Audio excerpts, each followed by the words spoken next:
நிறைந்த அவைக்கு தலை தாழ்ந்த பணிவான வணக்கம். மிக நீண்ட நாட்களுக்கு பிறகு தமிழ்நாட்டின் திரையரங்கொன்றில் பேரிரைச்சல் இல்லாமல் டால்ஃபி பந்துகள் உருண்டு தலையில் ஆழமான கவிதை போல ஒரு திரைப்படத்தை தந்ததற்காக நான் உங்களை பாராட்டுகிறேன். பின்னணி இசை, பேசுகிற கதாபாத்திரங்களின் குரல், பாடல், இசை, ஒட்டுமொத்த படத்தின் ஓசையை ஒரு கட்டுப்பாட்டுக்குள் வைத்ததற்காக நான் உங்களை பாராட்டுகிறேன். பெரும்பான்மையான அண்மை கால தமிழ் சினிமா படங்களில் நீங்கள் பார்த்தால், இல்லை தொடர்ந்து சினிமா பார்த்தால் நீங்கள் செவித்திறனை இழப்பீர்கள். அப்படி செவித்திறனுக்கு எந்த துன்பமும் உண்டாக்காத ஒரு படத்தை தந்ததற்காக நான் ஒரு பாராட்டு சொல்கிறேன். ஒன்று. இரண்டாவது, எல்லாரும் திரும்ப இது இஸ்லாமிய வாழ்க்கை என்று சொல்லிக் கொண்டிருக்கிறார்கள். அப்படியானால் தமிழில் வந்த மற்ற படங்கள் எல்லாம் இந்து படங்களா? மனத்தடை எங்கே தொடங்குகிறது என்றால் அறிவாளிகள் தான் தொடங்குகிறது. அறிவாளிகள் தான் ஆபத்தான சொற்களை பரவ விடுகிறார்கள். இது ஒரு இஸ்லாமிய படமே அல்ல. இஸ்லாமை வாழ்க்கை மதமாக கொண்ட கைத்தறி நெசவு செய்கிற ஒரு தமிழர்களின் வாழ்க்கை. ஒரு தமிழ் படம். இந்த படம் தமிழர்களின் வாழ்க்கையை பேசுகிற படம். இன்னும் சொல்ல போனால் படம் எல்லாம் முழுக்க எல்லா கதாபாத்திரங்களும் தமிழே பேசுகிற படம். அவர்களது மார்க்கம் இஸ்லாம். இது ஒரு இஸ்லாமிய திரைப்படம். அதை முதல்ல நிப்பாட்டுங்க. இது ஒரு தமிழர் வாழ்க்கை. அந்த வாழ்க்கை அருகிலிருந்து பார்த்தவர்களுக்கு தெரியும். நான் பிறந்து வளர்ந்தது மதுரை. நான் படித்த ஆரம்ப பள்ளிக்கூடத்திற்கு எதுக்கே தான் கீழே சந்தப்பேட்டை. கவிக்கோ அப்துல் ரஹ்மான் பிறந்த இடம். கைத்தறி ஓசை நடுவில் வளர்ந்த குழந்தை நான். கைத்தறி பாவுக்கு கீழே படுத்து தூங்கிய அனுபவம் உங்களுக்கு இருக்குமா என்று எனக்கு தெரியாது. எனக்கு உண்டு. தெருவில் பாவு கட்டி நூலை சரி செய்து தரையில் ஏற்றுவதற்கு முன்பு முடிச்சு போட்டு நேர்படுத்தி சாயம் பூசி எல்லாம் சுற்றி நடந்து போகிற பாதையெல்லாம் நூல் இழைகள் கிடக்கிற பகுதியில் வாழ்ந்தவன் நான். கைத்தறி ஓசை என்பது இதயத்தின் ஓசைக்கு ஒப்பானது. அது விசைத்தறிக்கு மாறிய போது இயற்கையாகவே விசைத்தறி இயற்கையாக ஓடிக்கொண்டிருக்கிற இதயத்தை நிறுத்தியது மாதிரி யூசுப் பாய்களின் கால்களுக்கு கீழே இருந்த தறிக்குழியை எப்போது அது மூடியதோ அப்போதே யூசுப் பாய் அடக்கமாகிவிட்டார். ஒரு தொழில் மாண்டு போவதே ஒரு படம் பேசுகிறது. அதில் காதல் மாண்டு போகும். ஏன் வெளிநாட்டுக்கு போகிறார்கள்? வெளிநாடுகளின் மீது விருப்பமா, காதலா, மனைவி? இல்லை. இந்த மண்ணில் வாழ்கிற பெரும்பான்மையான மக்களின் தொழில் அந்த மக்களிடமிருந்து பறிக்கப்படுகிறது. மாற்றுத் தொழிலுக்கான ஏற்பாட்டை, மாற்றுத் தொழிலுக்கான முயற்சிகளை இங்கே ஆளுகிறவர்கள் எப்போதும் செய்யவில்லை. இதயம் போல ஒதித்து கொண்டிருந்த கைத்தறி ஓசை நின்று படபடத்து உயிர் பிரியும் தருவாயில் இயங்கும் விசைத்திரிகளின் ஓசையை நான் கேட்டிருக்கிறேன். டப்பட்டப்பட்டப்பட்டப்பன்னு ரைஸ் ஏறி 150 120க்கு போய் மரணத்தின் இறுதியை நோக்கி போய் கொண்டிருக்கிற இதயம் எப்படி துடிக்குமோ அப்படி தான் விசைத்தறியின் ஓசை கேட்கும். இப்போது அதுவும் நின்று போய்விட்டது. நீங்கள் பீடி சுற்றி பிழைக்கிற இஸ்லாமிய மனிதர்களின் வாழ்க்கை தீய்ந்து போனதை நான் பார்த்திருக்கிறேன். பால் பேனாக்கள் வந்ததற்கு பிறகு வீடு பூராவும் தட்டி நிப்பு செய்து கொண்டிருந்த தொழிலாளிகள் குடும்பமாக ஊர்களை விட்டு பஞ்சம் பிழைப்பதற்கு அயல்நாடுகளுக்கு போனவர்கள் மட்டும் புறம்போனவர்கள் இல்லை. சொந்த ஊரிலேயே இருந்து பெருநகரங்களுக்கு புலம்பெயர்ந்து போனவர்கள் தான். போகிற ஊர் தான் வேற. ஒன்றவர்கள் சென்னைக்கு வருகிறார்கள், இல்லாட்டி சிங்கப்பூருக்கு போகிறார்கள். இவ்வளோதானே வேறுபாடு. அவர்களுடைய வாழ்க்கை, அவருடைய தொழில், அதை ஒரு சமூகம் பறிக்கிறது. நான் பார்த்திருக்கிறேன். பால் பாயிண்ட் பேனாக்கள் வந்ததுக்கு பிறகு நிப்பு தொழில் அழிந்ததை நான் கண்கூடாக பார்த்திருக்கிறேன். மெழுகு தீப்பெட்டிகள் வந்ததற்கு பிறகு கையால் செய்யும் தீப்பெட்டிகளை செய்து பிழைக்கும் எல்லா சமயத்து குடும்பங்களும், எல்லா சமய நம்பிக்கை உள்ள குடும்பங்களும் வாழ்வாதாரத்தை இழந்து வீதிகளில் கிடைக்கிற வேலைக்கு மல்லு கட்டுவதையும், அது கிடைக்காமல் போன பிறகு ஒரு 2 வாரங்களில் 3 மாதங்களில் அந்த வீடுகள் காலியாக இருப்பதையும், அங்கு யாரும் இல்லாமல் நாம் நடந்து போன தெருவில் கேட்டுக்கொண்டிருந்த கைத்தறியின் ஓசையும், நாம் நடந்து போன தெருவில் கேட்டுக்கொண்டிருந்த நிப்பு தட்டுகிற ஓசையும், நாம் நடந்து போய் கொண்டிருந்த தெருவில் கேட்டுக்கொண்டிருந்த தீப்பெட்டியை அடுக்குகிற தட்டுகிற ஓசையும் நின்று போகிறது என்றால், வாழ்வாதாரத்தை மனிதர்கள் இழந்து அதை மீட்டெடுப்பதற்காக அயல் நாடுகளுக்கும் அயல் தேசங்களுக்கும் ஓடிப்போவதை இந்த படம் ஒரு காதலோடு சேர்த்து சொல்கிறது. அவ்வளோதான். அப்படி எல்லாவற்றையும் விட்டு புலம்பெயர்ந்து போய் பிழைத்து சம்பாதித்து வந்தவனை சொந்த ஒரு பொது பணக்காரன் என்று கேலி செய்கிறது. அப்படி பொது பணக்காரர்கள் என்று கேலி செய்யப்பட்டவர்களை நான் அறிவேன். இதுதான் என் சந்தோஷமா? நான் கிராமப்புறங்களில் பணியாற்றியவர், அயல் நாடுகளிலிருந்து பணியாற்றுகிற கணவர்மார்களை அனுப்புகிற, காசோலையை வங்கியில் வந்து மாற்றுகிற பெண்களை வாடிக்கையாளர்களாக கொண்ட கிளைகளில் மிக நீண்ட ஆண்டுகள் நான் பணியாற்றியிருக்கிறேன். 3000 ரூபாய்க்கு 5000 ரூபாய்க்கு அதை மாற்றுவதற்காக அந்த வங்கிக்கு வருகிற காசோலைகளை கொண்டு வருகிற பெண்களில் பலருக்கு கையெழுத்து போட தெரியாது. ஏன் கேசட் அனுப்பினார்கள் என்பதற்கு மிக முக்கியமான காரணம், எழுதினால் அந்த பெண்களுக்கு படிக்க முடியாது, அதை வேறொருவரிடம் கொடுத்து படிக்க வைக்க முடியாது என்பதற்காகவே கேசட்டை அனுப்புவார்கள். அப்படி வீடு முழுவதும் கேசட் அடுக்கப்பட்ட இஸ்லாமிய வீடுகளில் நான் பெருநாள் அன்றைக்கு பிரியாணி சாப்பிட்ருக்கிறேன். அது வெறும் அது மகிழ்ச்சி அல்ல. ஒரு ஒரு நண்பனுக்கு கொண்டு போய் அந்த நண்பன் கொண்டு வந்து புதைகுழியில் மண் போடுகிறான் என்பதை விடவும் எனக்கு பெரும் துயரமான இடம், அவன் சைக்கிளில் போய் பிரியாணி கொடுக்குற இடம். அவன் பிரியாணி கொடுக்க அவன் திண்ணையில் உட்காந்து அது நல்ல இலை நிறைய போட்டு சாப்பிடுவான். அப்படி சாப்பிட்ட அனுபவம் உங்களுக்கு எத்தனை பேருக்கு இருக்கிறதுன்னு எனக்கு தெரியாது.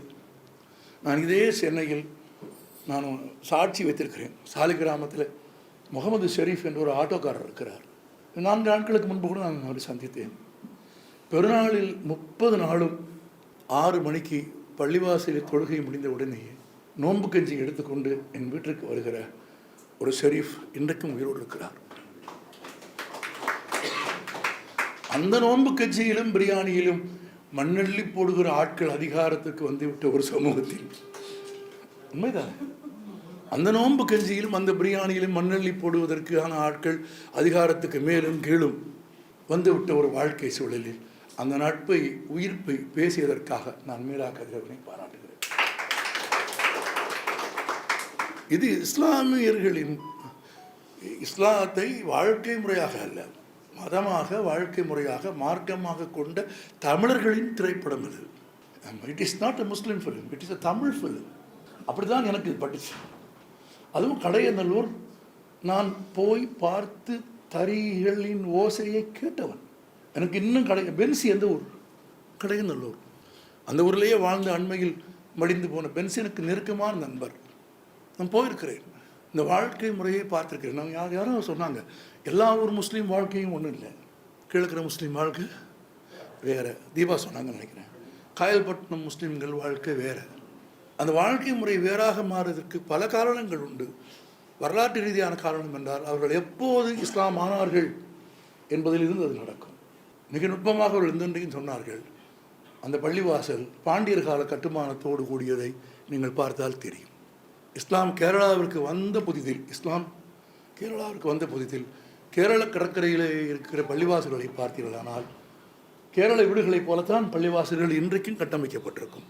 அப்படி பாண்டியர் காலத்து சிற்ப வேலைப்பாடோடு கூடிய எங்கிருந்த கட்டிடக்கலையை சுவீகரித்து கொண்ட ஒரு பள்ளிவாசலுக்குள் தக்கலையில் இருக்கிறது. தக்கலையில் அது நான் உள்ளே போய் பார்த்துருக்கிறேன். கடையநல்லூர் பள்ளிவாசலுக்குள் போனதில்லை. வேறு சில பள்ளிவாசல்களுக்கு போயிருக்கிறேன், பிரார்த்தனை செய்திருக்கிறேன். அப்படி ஒரு இணக்கமான வாழ்க்கை இந்த தமிழ் சமூகத்திலே தான் இருக்கிறது. அதை கடந்து இந்த மக்களுடைய வாழ்க்கையை பொருளாதார ரீதியாக இந்த 40 ஆண்டுகளில் இந்த சமூகத்தில் நிகழ்ந்த மாற்றங்கள், அந்த மனிதர்களின் வாழ்க்கையில் நிகழ்த்துகிற மாற்றங்களை இந்த படம் பேசுகிறது. அதில் காதல் ஒரு இழை. அதில் கடைசி வரை தறி போட்டுத்தான் பிழைப்பேன் என்று சொல்கிற யூசுப்புக்கு பீம்பெல்லாம் கிடையாது. யூசுப்புக்கு வேறொன்றும் தெரியாது. யூசுக்கு தெரிந்ததெல்லாம் தறிதான். தறி மூடியதற்கு பிறகு யூசுப் என்ன செய்கிறார் பாருங்கள்.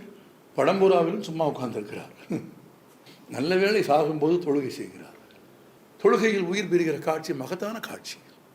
யூசுப்புக்கு அதற்கு பிறகு அந்த வீட்டில் ஒன்றுமில்லை.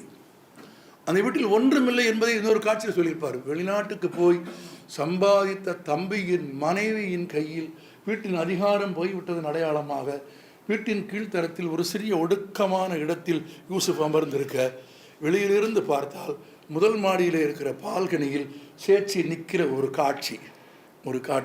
வீட்டின் அதிகாரம் எப்படி மாறி போயிருக்கிறது என்பதை பேசாமல் பேசிவிட்டு போகிறது. அந்த இடத்துக்கு வந்து விட்டு சேச்சி தான் தன் மகன் போல கருதுகிற ஒருவனுக்காக எல்லாவற்றையும் கழட்டி கொடுக்கிறாள். சாதாரணமான விஷயம் இல்லை. பெண்கள் ஆபரணங்களை கழற்றி கொடுப்பது என்பது உங்களுக்கு எத்தனை பேருக்கு தெரியும் என்று எனக்கு தெரியாது. ஆபரணங்களை வாங்கி கொடுத்தவனே போய் கேட்டாலும் தரமாட்டார்கள். ஆபரணங்களை வாங்கி கொடுத்தவனே போய் கேட்டால் தரமாட்டார்கள் என்பது மட்டுமல்ல, அதற்கு ஒரு மிக தரக்குறைவான எதிர்வினை இருக்கும் என்பது அனுபவித்தவர்களுக்கு தெரியும். அப்படி இல்லை, நீ செஞ்சு கொடுத்தது, நீ வாங்கினது, உனக்கு ஒரு கஷ்டம், நான் எப்பன்னாலும் கழட்டி கொடுக்கிறேன் என்று சொல்லுகிற ஒரு மனைவி இல்லை, ஒரு சேச்சி. அதை சம்பாதித்து கொடுத்தது கூட அந்த பிள்ளை இல்லை. தன் கணவன் சம்பாதித்து கொடுத்தது தன் பிள்ளைக்கு, பிள்ளையாக கருதுகிற ஒருவனுக்கு கழட்டி கொடுக்குற இடம். ரெண்டு, அதே மாதிரி வாழ்க்கை முறையில் பொருளாதாரம் மாறுகிற போது ரொம்ப நல்லா நிறைய விஷயங்கள் பண்ணியிருக்கீங்க. காரு, டிவி, டேப் ரெக்கார்டரில் கூட 1984 சோனி இந்த ஒரு 8 பட்டனோடு இருக்கு. ஆமாம், இவ்வளோ பெருசாக இருக்கும். அதில் பெரிய கண்ணுக்குட்டி மாதிரி இருக்கும்.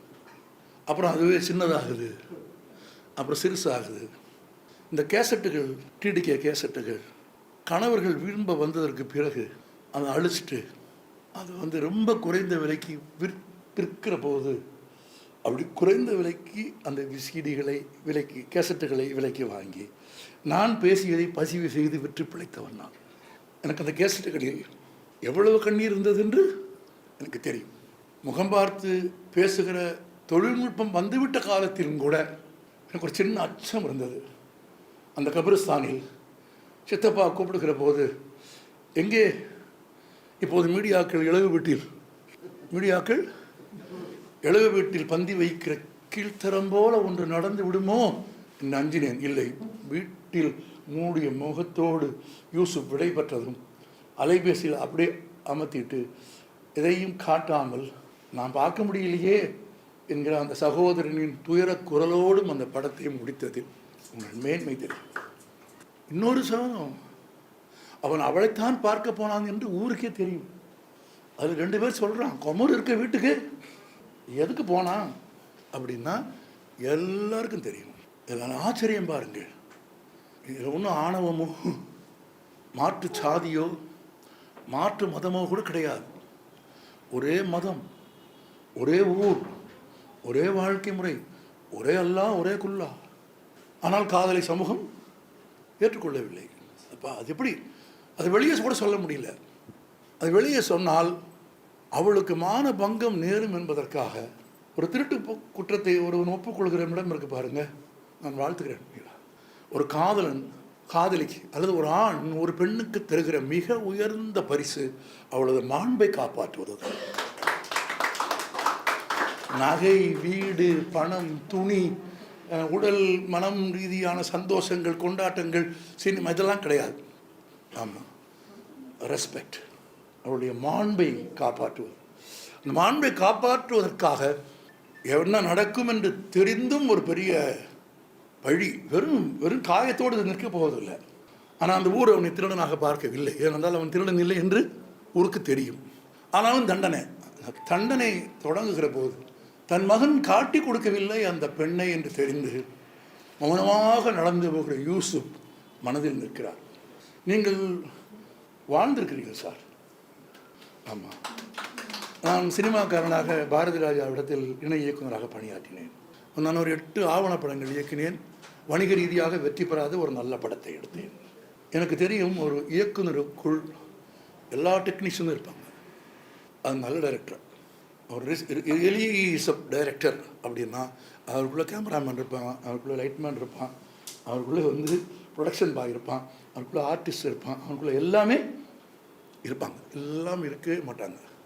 அதனால் டைரக்டர் கஸ்தூரி ராஜா யூசுப்பாக வாழ்ந்ததில் எனக்கு வியப்பே இல்லை.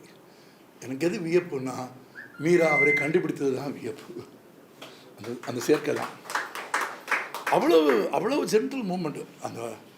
அந்த மூடணும்னு சொல்லும்போது அங்கே நில்ல எழுந்திரிச்சு கோபமாக போயிட்டு அந்த நிலவாசலுக்கு அந்த பக்கம் போய் நின்றுட்டு அப்படி லெஃப்டில் திரும்பி என்ன புதைச்சி போட்டு பிறகு மூடுவோம் அப்படின்னு அந்த கடையன்னு ஒரு ஸ்லாங்கில் அந்த எல்லாரும் விட்டு விலகி நின்று வெளியே போகிற மாதிரி போய் அந்த இடத்துல போய் நின்று திரும்பி சொல்கிற அந்த அந்த அந்த அந்த திரும்புதல் இருக்குல்ல, எனக்கு ரொம்ப பிடிச்சி சார், ரொம்ப பிடிச்சி சார். என்ன படம் வேறு சில உண்மைகள்லாம் சொல்லுது. மனமாற விரும்பியவனின் காதலை சொல்ல முடியாத நிலோஃபர்கள் வாழ்ந்த அதே கிராமத்திலே தான் எனக்காக பேசினீங்களா என்று கேட்ட பர்வீன்கள் உருவாகிவிட்டார்கள். அயல்நாட்டுக்கு போவது, வெளிநாடுகளுக்கு போவது, தொழில் நசிந்து போவது, மாற்றுத் தொழிலுக்கு போவது, பணம் வருவது எல்லாம் ஒன்று பார்த்து செஞ்சுருக்காங்க. 80 அந்த டேப்ரிக்காரர் மட்டும் இல்லை, தம்பி ஏர்போர்ட்டுக்கு போகும்போது கிளம்புற அம்பாசடர் கார் நம்பர் வரைக்கும் ஆர்ட் டிபார்ட்மெண்ட் எல்லாமே செலக்ட் பண்ணிக்கிறாங்க. நான் அது 84 86 காலர்னா வெறும் நம்பரும் மட்டும்தான் இருக்கும், MDS அவ்வளோதான் இருக்கும். அது Mark 4 Mark 3 ஒரு அம்பாசடர் கார் தான். அதில் பின்னால் நடு மையத்தில் அந்த டிராவல்ஸ் பேர் ஆமாம் எழுதியிருப்பாங்க. இதெல்லாம் எல்லாம் செட்டு ப்ராப்பர்ட்டி எல்லா விஷயமும். சினிமா எப்போ லைஃப் ஆகுது அப்படின்னா, நாம் நினைக்கிற மாதிரி நாவலில் எழுதி விடுவது எளிதானது. ஒரு நாவலில் எழுதுவது மிக எளிதானது. அது எழுதுவது எளிதானது என்று தெரிந்தவர்களுக்கு, எனக்கு தெரியும். ஆமாம், ஒரு நாவலில் ஒன்றை எழுதி விடுவது எளிதானது. ஆனால் அதை காட்சிப்படுத்துவதுன்னு ஒன்று இருக்குது பாருங்கள். மனிதர்களை வைத்துக்கொண்டு, முகங்களை வைத்துக்கொண்டு, உடல் மொழியில் அந்த போய் அப்படி திரும்புகிற இடம் எனக்கு ஏன் பிடிச்சிச்சு. ப்ரேயர் பண்ணும்போது அவர் முன்னால் சரிஞ்சார். நான் கெஸ் பண்ணேன் அவர் சாகப்போறாரோ அப்படின்னு நான் கெஸ் பண்ணேன். ஆனால் என் கெஸ்ஸை தாண்டி அவர் விழுந்து கிடந்த விதம் இருக்குல்ல, அந்த அப்படி விழுந்து கிடந்த விதம் எல்லாமே நுணுக்கமாக செய்யப்பட்ட ஒரு படம். ஒரு சில பேர் யாரும் ஈரானிய படம்லாம் அப்படி உலகின் வேறு மொழி படங்களோடெல்லாம் நான் ஒப்பிட விரும்பவில்லை. ஏன்னா வேறு மொழிகளில் அப்படி படங்கள் வந்தால் கொண்டாடுகிறவர்களும் பாராட்டுகிறவர்களும் அதை கூட்டமாக போய் பார்க்கிறவர்களும் அதை உலகச் சந்தையில் கொண்டு போய் நிறுத்துகிறவர்களும் விருதுக்கு வைக்கிறவர்களுமான ஒரு சமூக சூழல் இருக்கிறது. இங்கே அதெல்லாம் இல்லை. ஒருவேளை இந்த திறந்த படத்திற்கு விருதுகள் கூட கிடைக்காமல் போய்விடலாம். ஆனால் இப்போ இருக்கிற அரசியல் சூழலில் இது விருதுக்கு தகுதியற்ற படம் என்று கூட ஆளுகிறவர்கள் தீர்மானித்து விடலாம். ஆனால் அதனாலெல்லாம் இந்த படம் தமிழில் நிலை பெறாது போகப் போவதில்லை. இஸ்லாத்தை மார்க்கமாக கொண்ட தமிழ் பேசுகிற தமிழ் முஸ்லிம்களின், தமிழர்களின் வாழ்க்கையை கொசுவலை மாதிரி இல்லாமல் நெருக்கமாக இணக்கமாக அப்படி இந்த ஓடம் எரிகொள்ளல்னு தான் அதுக்கு பேர். ஒரு ஊர்லேயும் ஓடம்னுவாங்க, ஒரு ஊரில் எரிகொள்ளல்னுவாங்க. அந்த ஓடம் அப்படியே சரக்குன்னு பாயும். அந்த கடந்து போகிற பெண்களின் பார்வை மாதிரி போகும், அப்படி சடக்குன்னு. அவ்வளவு கடையிலையும் பார்த்தீங்கன்னா தண்ணி எடுக்க போகிற அந்த பெண்கள் பேசிக்கிற உரையாடல் இருக்கு பாருங்க, எங்கேயோ ஒட்டுக்கிட்டு இருக்கு, எங்கேயோ ஒட்டுக்கிட்டு இருக்கு. இல்லாட்டி யாரோ அந்த குரூப்பில் ஒருத்தி உங்களுக்கு அது இல்லை. அது நான் என்ன சொல்கிறேன்னா, எந்த குடத்துக்குள்ளே சோப்பை போடுவாங்கிற டைலாக் இருக்குது பாருங்க. எந்த குடத்துக்குள்ளே சோப்பை போடுவாங்கிற டைலாக் யாரும் அவன் விரும்புவான், அந்த காதலை அவன் எப்படி சொல்லுவான் அப்படிங்கிற உரையாடலுக்காக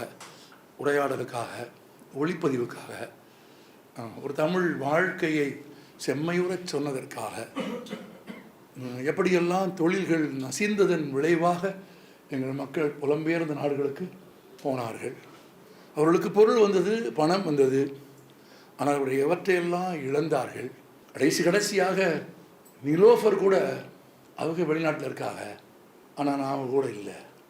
ஆமாம், அந்த பிள்ளைகளை வளர்ப்பதற்கான ஒரு வாழ்க்கையில் ஒரு குழந்தை பெறுவது என்பது ஒரு பெண்ணின் காலில் ஒரு பெரும் சங்கிலியை போல் கட்டப்பட்டு விடுகிறது. மன வாழ்க்கைக்கு பிறகு எல்லாவற்றையும் விட்டு விரும்புகிற திசையில் ஒரு ஆண் நடந்து போக முடிகிறது. ஆனால் பெண்ணால் அவள் பெற்ற குழந்தைகள் அவள் காலில் சங்கிலி போல் கட்டப்பட்டிருப்பார்கள். அந்த சங்கிலியில் இருந்து அவள் ஒருபோதும் விடுபடவே முடியாது. அவன் இல்லாவிட்டாலும் கூட, அவன் பணம் அனுப்பினாலும் கூட, அந்த விளையாடி கொண்டிருக்கிற 2 குழந்தைகளுக்கு நடுவில் நான் விவாகரத்து பெற்று விட்டேன் என்று நிலோஃபர் சொல்லுகிற போது ஒரு பெரும் துக்கம் மேலிடுகிறது. அவள் விரும்பிய ஒரு வாழ்க்கையும் அவளால் விரும்பியவனோடு வாழ முடியவில்லை. அவள் வாழ்ந்த வாழ்க்கையும் மகிழ்ச்சிக்குரியதாக இல்லை. அப்போது ஒரு சமூகத்தில் அந்த சமூகத்தின் ஆதாரமான தொழில்கள் நசிந்து மாற்றுத் தொழில்களை அந்த சமூகம் உருவாக்கி கொள்ளாவிட்டால் அந்த சமூகத்து மனிதர்கள் பிழைப்பு தேடி, வாய்ப்பு தேடி, வருவாய் தேடி அவர்களது கனவுகள், ஆசைகள், தேவைகள், வெளியிலிருந்து பார்ப்பதற்கு பொருள் சார்ந்த ஒரு வசதியான சௌகரியமான ஒரு வாழ்க்கையை அந்த மனிதர்கள் வாழ்ந்து கொண்டு இருப்பது போல தோன்றும். ஆனால் உள்ளே எப்போதும் கீழே இறங்கிக் கொண்டிருக்கிற ஒரு புதிய குழியில், எப்போதும் கீழே இறங்கிக் கொண்டே இருக்கிற ஒரு புதிய குழியில் இளமையை இழந்து தனிமையில் துயருற்று குழந்தைகளின் வளர்ப்பை பார்க்க முடியாமல், அருகாமையை பார்க்க முடியாமல், யாரும் குழந்தைகளை விட்டு, மனைவியை விட்டு ஒரு டைலாக் ஆறுதலாக வருகிறது. முந்தி மாதிரி இல்லைப்பா, இப்போ வீட்டுக்காரமாவையும் கூட்டிக்கிட்டு போய் பிழைச்சிடலாம் என்ற ஒரு வாழ்க்கை முறை இருக்கிறது. ஆனால் அதுவும் எல்லாருக்கும் சாத்தியமில்லை. அதிலும் ஏழைகளுக்கு சாத்தியமில்லை. நடுத்தர குடும்பங்களுக்கு அது கனவு. வெறும் வசதியான இங்கேயே தமிழ்நாட்டில் வாழ்கிற மதம் எதுவாக இருந்தாலும் பொருளாதார ரீதியாக உயர்ந்த நிலையில் இருக்கிறவர்கள் வேண்டுமானால் குடும்பத்தோடு போய் அயல் நாடுகளில் தங்குகிறார்கள், குடும்பத்தோடு வந்து போகிறார்கள்.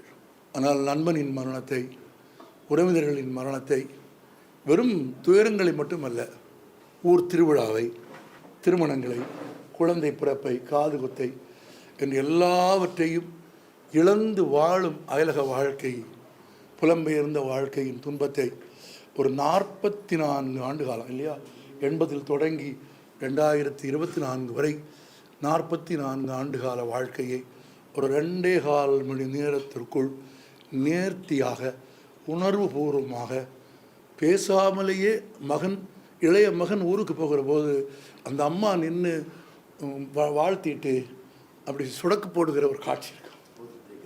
அவன் புறப்பட்டு போகிற போது அவளுக்கு தர முடியாத முத்தத்தை அந்த பையனுக்கு கொடுத்துட்டு போவான். பள்ளிவாசலில் போய் நின்று ஏதாவது கடன் இருந்தால் நான் ஏற்றுக்கிறேன் என்று மகன் சொல்லுவதும், ஆமாம், அவர் யாராவது தப்பு செஞ்சுருந்தா நான் மாப்பு கேட்டுக்கிறேன், மன்னிப்பு கேட்டுக்கிறேன் என்று சொல்வதும் நான் அறிந்தவைகள் தான்.